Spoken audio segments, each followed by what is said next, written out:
Senator Roberts. Thank you, Mr President. And my question is to Senator Sinodinos, representing the Minister for Industry, Innovation and Science, Mr Hunt.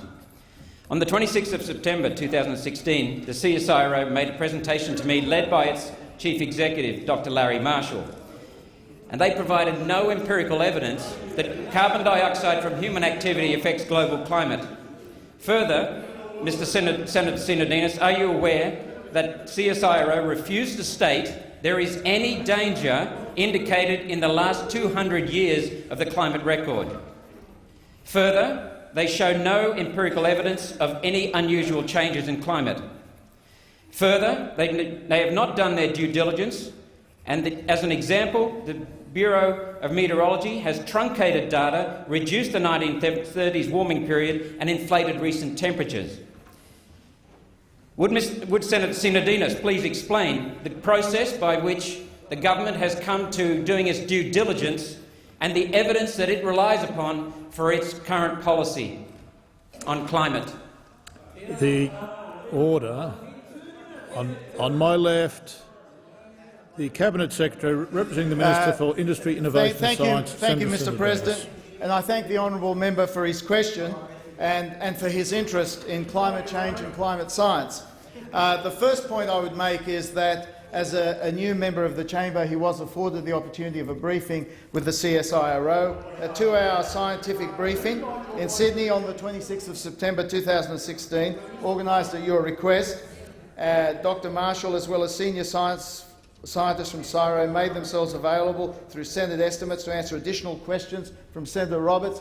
Senator Roberts had the benefit of a delightful exchange, I thought it was, with the Chief Scientist at Estimates. I was actually at the table representing the Minister, and I have to say, having listened closely to the Chief Scientist, having Senator Roberts received information from you over the years, I see nothing there to sway me from the view, which is the view of this government, about the reality of climate change, the importance of tackling it, and the fact that the government is on the right track in doing that. Now, I suggest if you have any evidence that appears to contradict any of this, of course you are always open in a public arena to put that evidence. But I have to say, as a government, we have to deal with these issues in a way which is very precautionary. And the balance of the science, the balance of the evidence clearly is clearly in favour of the proposition that we have to do things about climate change and climate science. Now, as people in this chamber, we can have legitimate differences about how to do that, but if we are getting to the stage in this country where everybody wants to be selective about the facts that they use to support particular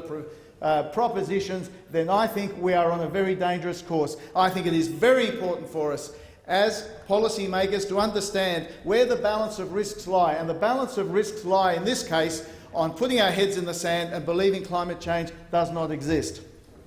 Thank you, Cabinet Secretary. Senator Roberts, supplementary question. Thank you, Mr President. I wish to advise you and Senator Sinodinos through you that tomorrow evening in this Parliament House there will be a public presentation of the empirical evidence contradicting what the Senator has just said.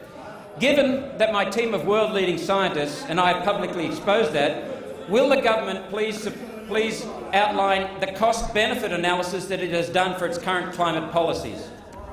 Cabinet Secretary. Mr President, I don't have time available to set out the full cost-benefit analysis of dealing with this matter. And the thing we have to remember in dealing with this matter, we're not only dealing with it in a national sense, we're dealing with this in an international sense. And we've been part of a whole series of international panels which have looked at these issues, and in that context I sort of reject the proposition somehow that there is some vast global conspiracy which has sought to put the world on this particular course. The fact of the matter is, it's a free country, you can present whatever facts you like, but I believe we have to go with the overall preponderance of the science. Thank you, Cabinet Secretary. Senator Roberts, final supplementary Thank you, Mr question. President. It's remarkable that we have just heard the Minister representing the Minister for Science state that it's just not a matter of facts. What we want is the science.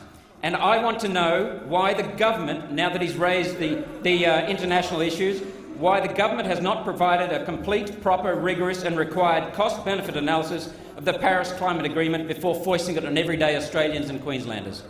Cabinet Secretary. Mr. President, there was a lot of preparatory work in the lead up to Paris. That work involved evaluating the impact of the science to date, evaluating the impact of the measures we've taken. As a country, we took a measured approach to our targets, 2020 and 2030. We will continue to do that. One thing that is clear is that the Coalition is dealing seriously with this issue in a way which manages the transition in the interests of employment and in the interests of all Australians. Thank you, Cabinet Secretary.